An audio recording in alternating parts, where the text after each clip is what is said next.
বিসমিল্লাহির রহমানির রহিম। সম্মানিত দর্শক শ্রোতা ভাই ও বোনেরা, সবাইকে আমার সাংগ্রামিক শুভেচ্ছা ও অভিনন্দন। তো বন্ধুরা, বিশ্বে যুদ্ধ সহ নানামুখী সমস্যায় জর্জরিত মনে হয় তৃতীয় বিশ্বযুদ্ধের মহড়া চলিতেছে। এমতো অবস্থা যুদ্ধ সহ সকল সমস্যা সমাধান করা এবং শান্তি প্রতিষ্ঠা করার জন্য বিশ্বের সেরা সেরা সৃষ্টিকর্তার বিশ্ববিদ্যালয় থেকে সন্ত্রাস দমন করা, শান্তি প্রতিষ্ঠা করার জন্য ডিগ্রি নিয়ে এসেছি। তো বন্ধুরা, এই পৃথিবীর মালিক হলো সৃষ্টিকর্তা, আমি হলাম সৃষ্টিকর্তার মুখপাত্র এবং এই সমস্ত পৃথিবীর কেয়ারটেকার। তাই যুদ্ধমুক্ত, ক্ষুধামুক্ত, সন্ত্রাসমুক্ত এবং পৃথিবীতে শান্তি প্রতিষ্ঠা করার জন্য সৃষ্টিকর্তার নির্দেশে বাংলা ভাষায় প্রশ্নোত্তর মাধ্যমে জাতিসংঘের সংবিধান রচনা করে দেব। আমার সংবিধানের আলোকে পৃথিবীর কোনো পারাশক্তি, ক্ষুদ্র শক্তি, বিদ্রোহী শক্তি যুদ্ধ করার মতো দুঃসাহস কখনো পাবে না। আমার আমার সংবিধানের আলোকে এই পৃথিবীটাকে আমি নিরাপত্তার চাদরে ঢেকে রাখব।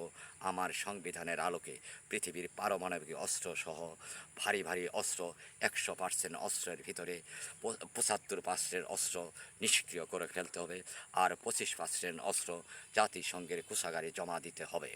আমার সংবিধানের আলোকে বিশ্বের জাতিসংঘ ব্যতীত কোনো রাষ্ট্র অন্য রাষ্ট্রের বিরুদ্ধে কোনো নাক গলাতে পারবে না। আমার সংবিধানের আলোকে এক পতাকা, এক চেয়ার, জাতিসংঘে এটাই বহাল থাকবে।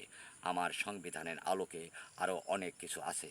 তো বন্ধুরা, আমি যদি সকল ধর্মসম্মত এবং সার্বজনীন গ্রহণযোগ্য সংবিধান রচনা করে না দিতে পারি, তাহলে বিশ্বদ্রোহিতার অপরাধে জাতিসংঘের আইসিসি আদালত যা শাস্তি দেবে তা আমি মাথা পেতে নেব।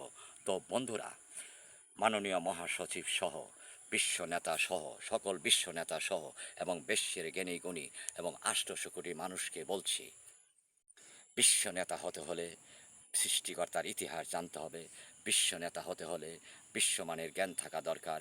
বিশ্ব নেতা হতে হলে বিশ্বমানের ভালোবাসা থাকা দরকার। বিশ্ব নেতা হতে হলে বিশ্বমানের শাসন ব্যবস্থা জানা দরকার। বিশ্ব নেতা হতে হলে অর্থবাদে আরও অনেক কিছু বিশ্বমানের দরকার।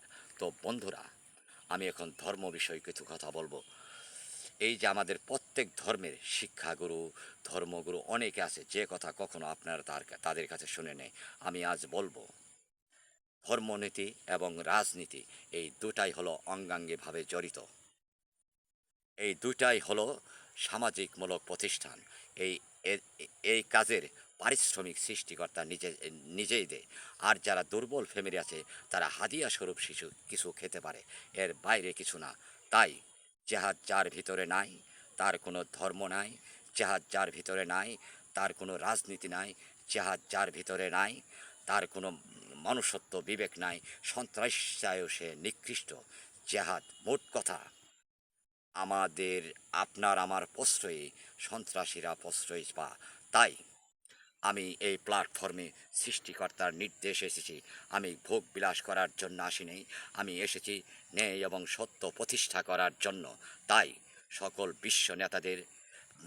বিশ্ব নেতাদের অনুরোধ করছি, আসুন সবাই মিলে মিশে আগামী নতুন প্রজন্মকে একটা সুন্দর পৃথিবী উপহার দেই। তবে বন্ধুরা, আমাকে দুর্বল ভাববেন না। আমাকে যে দুর্বল ভাববে তার চেয়ে হতভাগা এই পৃথিবীতে নাই। তাই বন্ধুরা, আমার এই কথাগুলো আমার কথা না মনে করে সৃষ্টিকর্তার বার্তা হিসেবে বিশ্ব মিডিয়াতে ছড়িয়ে ছিটিয়ে দিয়ে সৃষ্টিকর্তার ভালোবাসা লুপে নেবেন। যে যত বেশি প্রচার করবেন তার জন্য সৃষ্টিকর্তার ততই বেশি উপহার আছে। এমনকি জান্নাতের টিকিটও পেতে পারেন। এর চেয়ে বড় কথা আমি আর বলতে পারবো না। সবাইকে ধন্যবাদ। সৃষ্টিকর্তা সর্বশক্তিমান। আল্লাহ হাফেজ।